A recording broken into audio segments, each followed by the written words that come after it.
On estime que 76 hommes canadiens reçoivent un diagnostic de cancer de la prostate chaque jour.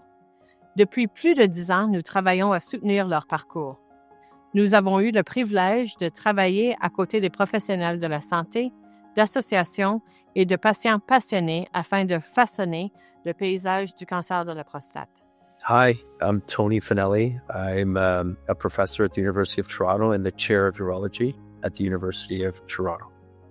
Hello, my name is Tiffany Pizzioli, and I am the CEO of the Canadian Urological Association. Mon nom est Laurent Proulx, je suis président directeur général de Procure.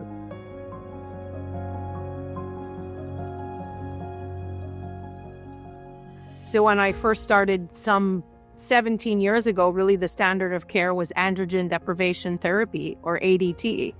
And then in the past few years, with all of the advancements in prostate cancer, the standard of care has changed.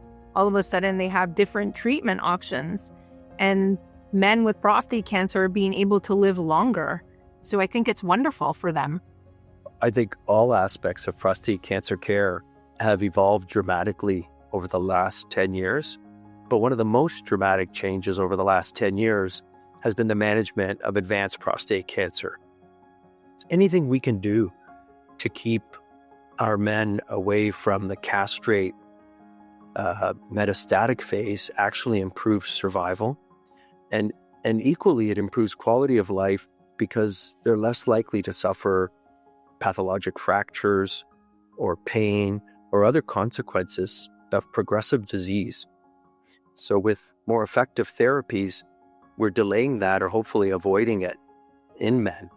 And that's been a big win. Je dirais qu'au départ, on se retrouvait beaucoup dans une situation où on traitait le cancer. Donc, tous les services qui tournent autour du cancer, le traitement, etc., même les appels qu'on pouvait recevoir chez nous, au départ, c'est définitivement beaucoup plus souvent par la conjointe. Donc, il y a eu une évolution dans qui appelle, mais il y a eu une évolution aussi de comment on traite.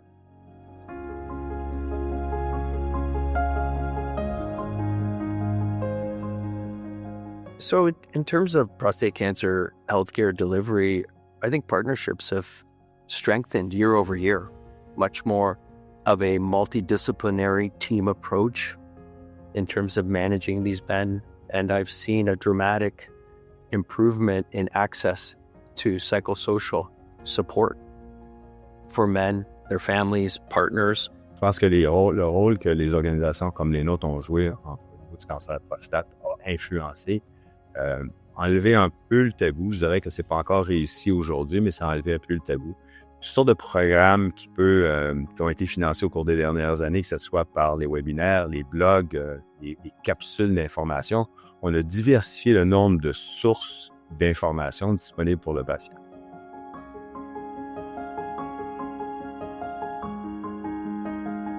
Moi, je pense qu'il faut construire une approche 360 autour du patient. Il faut vraiment construire une approche qui va englober le patient à travers sa trajectoire de soins. Puis ça prend des partenariats qui sont forts, collaboratifs, et moi, je pense que l'avenue est là-dedans. If I could say something to the prostate cancer community, I would say, first and foremost, congratulations, because we have made tremendous progress in the last 10, 20 years. Having said that, I would, as many of you know, encourage our group to really continue to move this field forward, to partner with industry, to partner with our basic science researchers, and to collaborate across the board such that we can continue to make impact. À la communauté du cancer de la prostate, nos sincères remerciements de nous avoir permis de vous accompagner dans ce parcours. Ce fut une décennie incroyable de partenariats et d'innovation pour aider à améliorer la façon dont les patients atteints du cancer de la prostate recherchent et accèdent leurs soins. Nous espérons que ce esprit de collaboration continuera pendant de nombreuses années.